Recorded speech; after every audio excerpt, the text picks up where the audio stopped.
The security footage was crystal clear. At exactly 5:47 in the morning, Marcus Chen, the night janitor at Hartwell Industries, walked calmly across the executive parking lot with a knife in his hand. He crouched beside the sleek black Mercedes belonging to CEO Rebecca Hartwell, and without hesitation, he plunged the blade into all four tires. The hissing sound of escaping air echoed through the empty lot as he stood up, dropped the knife, and simply waited. He didn't run. He didn't hide.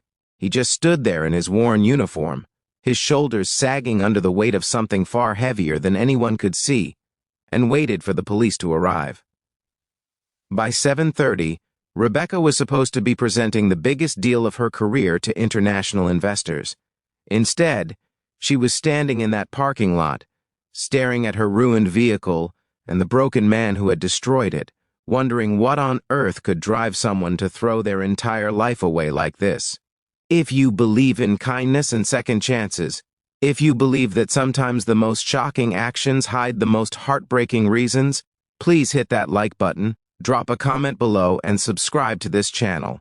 You won't want to miss where this story goes. Marcus had worked the night shift at Hartwell Industries for 3 years.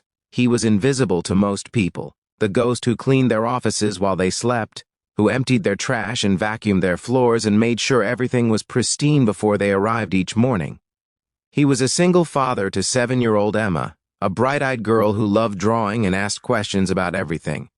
His wife Sarah had died in childbirth complications, and since that devastating day, Marcus had built his entire world around his daughter. Every double shift, every missed meal, every moment of exhaustion was for her. He worked nights so he could be there when Emma left for school and when she came home. He helped with homework at the kitchen table, made her favorite pancakes on weekends, and tucked her in every single night with stories about her mother, keeping Sarah's memory alive in their small apartment. But 3 months ago, Emma had started getting sick. At first, it seemed like a cold that wouldn't go away. Then came the fatigue, the bruising, the nosebleeds that terrified Marcus in the middle of the night. The diagnosis hit him like a freight train: acute lymphoblastic leukemia. His little girl, his entire reason for breathing, needed immediate treatment. The doctors assured him that the prognosis was good with proper care, but that care came with a price tag that made Marcus's vision blur. Even with his basic insurance, the costs were astronomical. He applied for assistance programs, reached out to charities, borrowed from everyone he knew, but it wasn't enough. Emma needed to start an experimental treatment that offered the best chance of complete remission, but his insurance company had denied it 3 times, calling it unnecessary. Rebecca Hartwell wasn't just the CEO. She sat on the board of that very insurance company. Marcus had written to her 7 times. He had explained his situation, attached Emma's medical records, pleaded for her intervention. He had even waited outside her office one evening, hoping for just 5 minutes of her time. Her assistant had escorted him out, reminding him that there were proper channels for such requests. Every letter went unanswered. Every call went unreturned. Meanwhile, Emma was getting weaker, and the oncologist was warning that time was running out. The experimental treatment needed to start within weeks, or the window of opportunity would close forever. That morning, Marcus hadn't planned to slash anyone's tires. He had planned something far worse. He had written a suicide note, believing that his life insurance policy might finally give Emma what she needed. He had decided that if the system wouldn't save his daughter, maybe his death. But as he stood in that parking lot in the pre-dawn darkness, preparing to end everything, he had looked down at his phone and seen Emma's smiling face on his lock screen, a photo from her last good day at the park. In that moment, he couldn't do it. He couldn't leave her alone.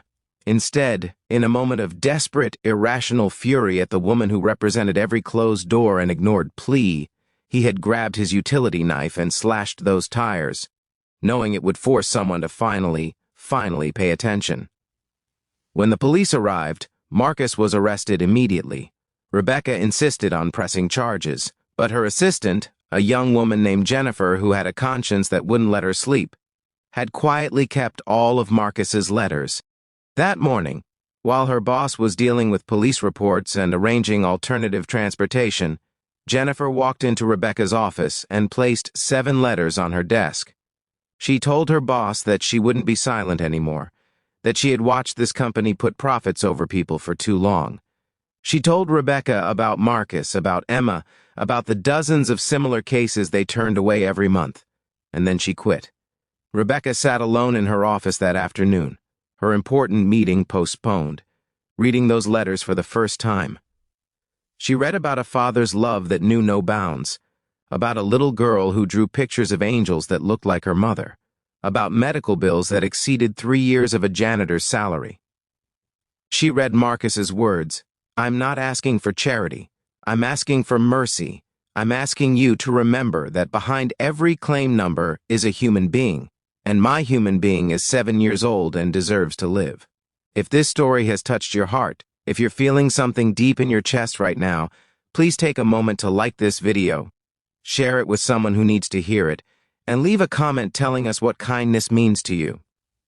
Something broke open in Rebecca that day. She visited Marcus in jail and met Emma at the hospital. She saw the drawings taped to the walls, the brave smile on that little girl's face, and she understood what her policies had really meant. She didn't just approve Emma's treatment, she paid for it personally. She dropped the charges against Marcus, and she restructured her entire company's approach to medical claims, creating an emergency review board for cases involving children. Marcus returned to work not as a janitor, but as an advocate, helping other families navigate the system that had nearly destroyed his own. Before we end, if you believe that sometimes we all need to be shaken awake to see what truly matters, comment below. Second chances change everything. 6 months later, Emma's cancer went into complete remission.